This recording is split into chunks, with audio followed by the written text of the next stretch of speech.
Hello everyone, welcome back to the channel. Today we're going over the absolute basics of iRacing Dirt Oval, and we're going to be focusing on my pick for your first foray into Dirt Oval racing, the Rookie Winged Micro Sprint.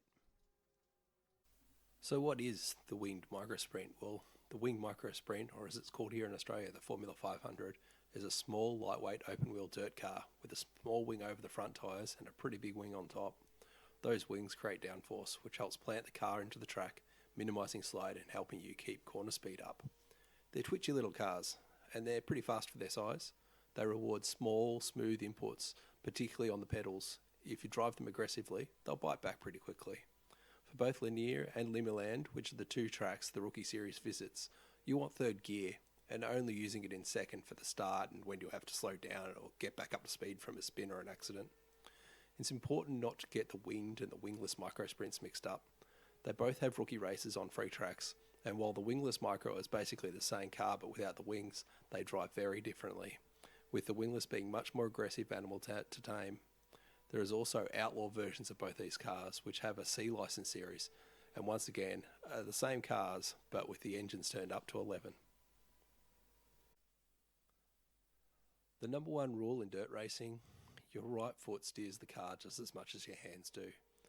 When you get on the throttle, the rear tyres can break traction, the car rotates, the wing loads up and gives you forward drive. Too much throttle and you'll spin the tyres and scrub speed, or if the track is slick and you give it too much throttle too early on corner exit, the tyres will spin and keep turning you left, giving you a slow exit instead of you getting good forward drive and punching out of the corner. Too little throttle though, and you'll slow down and bog down, lose the momentum, and you'll just be slow. The goal is to keep the car slightly sideways, minimising slip, which scrubs off speed, but always driving forward. With a tacky track and the right line, you can drive the winged micro sprint on full power on both the Rookie Series tracks and never lift, but it's rarely the fastest way around, and when the track has some wear, it's a recipe for disaster. In the more powerful dirt cars like the 410 sprint car and the midget, you may find you don't even get to full throttle at any point on a lap, but that's a discussion for another time. Entry, mid-corner and exit. Where you want to be differs on the line you're taking and the state of the track, as well as the car you're driving. But for the Rookie Winged Micro Sprint, with corner entry, you want to start out near the outside wall.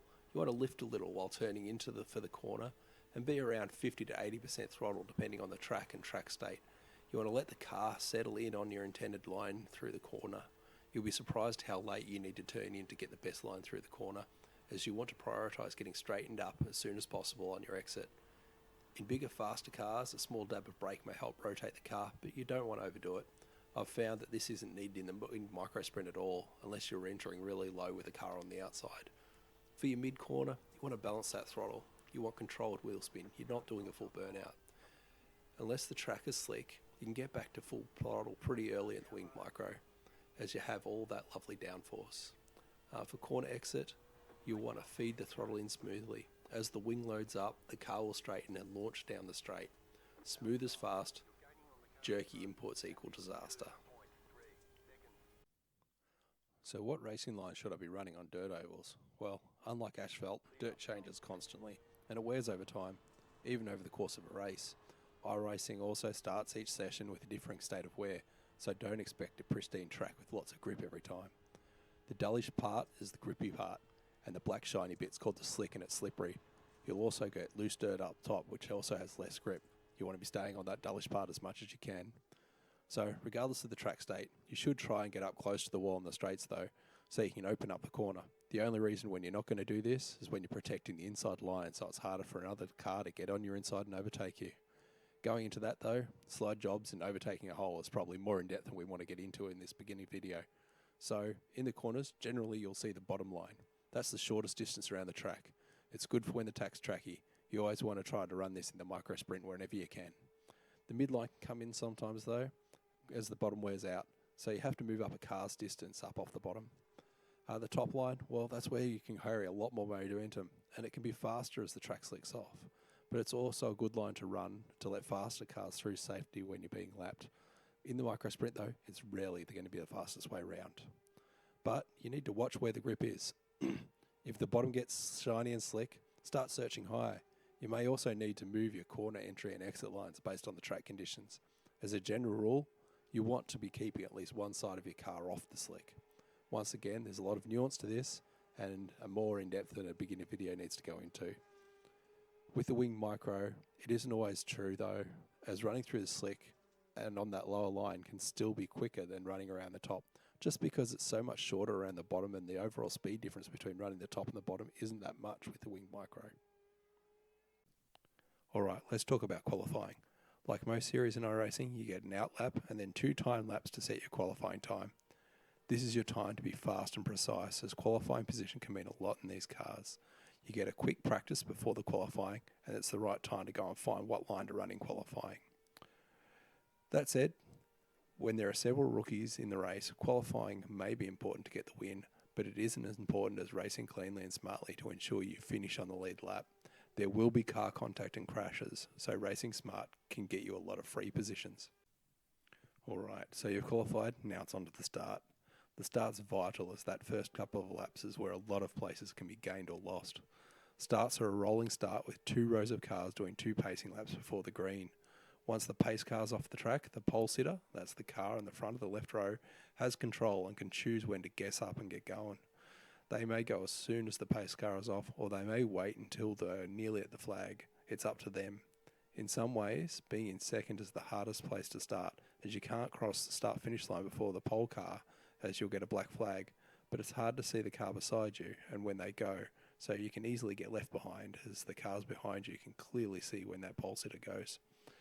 The exit to the first turn is also very dangerous and where a lot of crashes can happen, as there are cars all jockeying for the same piece of track and everyone's not always aware of where the cars are around them, as they would be later in the race where it's singled out a bit. Alright, so what are some of the common mistakes I quite often see in this rookie series? Well, first of all, I see a lot of people overdriving the entry of their corners. It leads to a compromised exit and a slow trip down the next straight and getting mugged off by another car. I also see a lot of people stabbing the throttle, spinning the tyres up, and then, once again, not getting a good trip down the next straight. I see a lot of people fighting the wheel instead of letting the car rotate. Remember, it's as much about driving with your throttle as it is about driving with the steering wheel. Also see a lot of people looking at the car in front, getting that fixation instead of looking further ahead, seeing where accidents and incidents are and driving around it. And finally, my top 2 mistakes that I see. Firstly, people not practicing different track conditions and getting caught out by the additional throttle control you need on that slick track. And lastly, people not being aware of where the other cars are around them. If there's a car on the inside, you can't turn all the way into the bottom of the track as there's a car there. Likewise, if there's a car on your outside, you can't exit the corner all the way up to the wall because there's a car on your outside. These little cars race really closely with each other, but like all open wheel cars, they don't do well when you run into each other. So be patient. Dirt racing is about rhythm and momentum. Alright, so some final tips before we sign off. You want to turn lots of practice laps with differing track conditions before you go and jump into a race. Watch replays at the end of the race of the faster drivers. See what lines they were running. Turn on the lap time widget, that's a tab key by default, and you want to change it to session best lap so you can get real-time information on what line is the fastest on this track condition. Comparing it to your fastest overall lap isn't going to be the best because that's going to be a different track condition to what you've got today. You want to focus on consistency, not outright speed. It's no point just being fast for 1 lap, you've got to do 25 of them. You want to map a button to your tear off too. Your helmet's going to get dirty and you want to be able to see where you're going. And remember, in rookies especially, survival's half the battle. So finally, try not to think about racing dirt oval as replicating lines you've run before. The very nature of dirt oval forces you not to do that. Every single time you head out on the track, the first thing you need to do is find out where the grip is on that given track state. Once you know that, you can start finding the right lines. Sometimes you'll be able to run right down near the inside wall. Other times, the track will be so slick down there that there's no choice but to run up higher. Lastly, and especially if you're here in Australia like me and running the evening sessions, you'll probably see a mix of experience in iRacing levels all on the same split. So keeping it clean will really put you ahead. If this helped, give it a like, give it a subscribe, and you'll see some more winged micro sprint content. And I'll see you out on the dirt.